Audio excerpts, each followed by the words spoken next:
दुनिया में 10 में से 7 एयरलाइंस या तो घाटे में चलती है या फिर दिवालिया हो जाती हैं। और इन आंकड़ों की पुष्टि करती है देश में बंद हो चुकी दर्जन भर से ज्यादा एयरलाइन कंपनी। हम बात करने वाले हैं देश के number 1 profit making airline company Indigo की। इंडिगो की शुरुआत 2 दोस्तों ने 17 साल पहले की थी, जिनका नाम था राहुल भाटिया और राकेश गंगवाल। दोनों की मुलाकात यूनाइटेड एयरवेज के हेडक्वार्टर में हुई थी। राहुल ने एयर ट्रांसपोर्ट मैनेजमेंट के लिए 1989 में इंटर ग्लोब इंटरप्राइजेस कंपनी बनाई थी। इसी बीच एयरलाइन शुरू करने का भी डिस्कशन चलता रहा, लेकिन राकेश गंगवाल एयरलाइन बिजनेस शुरू करने के पक्ष में नहीं थे। आखिरकार राहुल ने उन्हें मना ही लिया। दोनों के बीच तय हुआ कि राहुल पैसा लगाएंगे, नेटवर्किंग करेंगे और पॉलिटिकल तालमेल बढ़ाकर चीजों को अरेंज करेंगे। वहीं गंगवाल बिजनेस के साथ एयरक्राफ्ट से जुड़ी समस्या देखेंगे।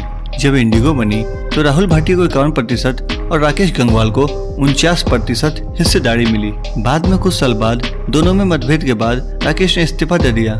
आज इंडिगो की हिस्सेदारी घरेलू एविएशन बाजार में 61.5% है और 1800 से ज्यादा विमानों का संचालन रोजाना करती है। कंपनी 70 से भी ज्यादा शहरों के लिए घरेलू उड़ानें भरती है। देश की सबसे बड़ी एयरलाइन कंपनी इंडिगो की कहानी थोड़ी अलग है। इंडिगो की सोशल मीडिया हैंडल की टैगलाइन है अफोर्डेबल, ऑन टाइम और हैसल फ्री, यानी सस्ती, समय पर और बिना परेशानी के। एक्सपर्ट्स की माने तो यही इसकी सफलता की सबसे बड़ी वजह है। इंडिगो इन दिनों एविएशन हिस्ट्री की सबसे बड़ी डील के कारण सुर्खियों में है।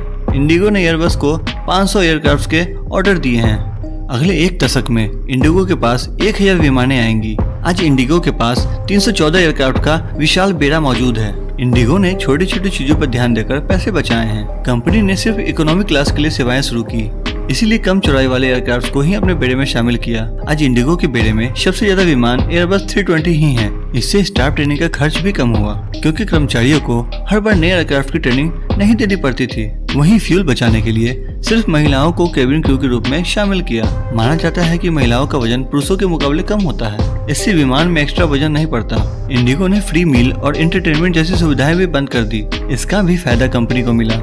इंडिगो ने डोमेस्टिक उड़ान शुरू करने के 5 साल के बाद ही इंटरनेशनल उड़ानें शुरू कर दी थी। कंपनी की सबसे बड़ी सफलता शेल लीजबैक मॉडल रही। कंपनी ने साल 2005 में 100 एयरबस की डील की। बल्क ऑर्डर करने की वजह से उन्हें सस्ती डील मिली थी। इसके बाद तुरंत ही उन विमानों को महंगे दामों पर लैंसर कंपनी को बेच दिया और वापस उन्हीं से किराए पर वो विमान ले लिए। इससे कंपनी को भारी मुनाफा हुआ और टैक्स बचत भी। इस डील के तहत एयरक्राफ्ट मेंटेनेंस की जिम्मेदारी मैन्युफैक्चरर कंपनी या इसकी अस्थायी ओनर लैंसर कंपनी के पास आ गई। इंडिगो ने ज्यादातर बल्क डील इसी तरह किए थे। 6 साल में कंपनी अधिकांश विमानों को रिटायर कर देती है। इंडिगो को 2023 में एशिया की 5वीं सबसे युवा फ्लीट की पहचान मिली। आज इंडिगो का कुल मार्केट कैप 95,000 करोड़ से भी ज्यादा है। अगर आपको मेरा ये वीडियो पसंद आया हो तो प्लीज मेरे चैनल को लाइक, शेयर एंड सब्सक्राइब करना ना भूलें। जय हिंद, जय भारत।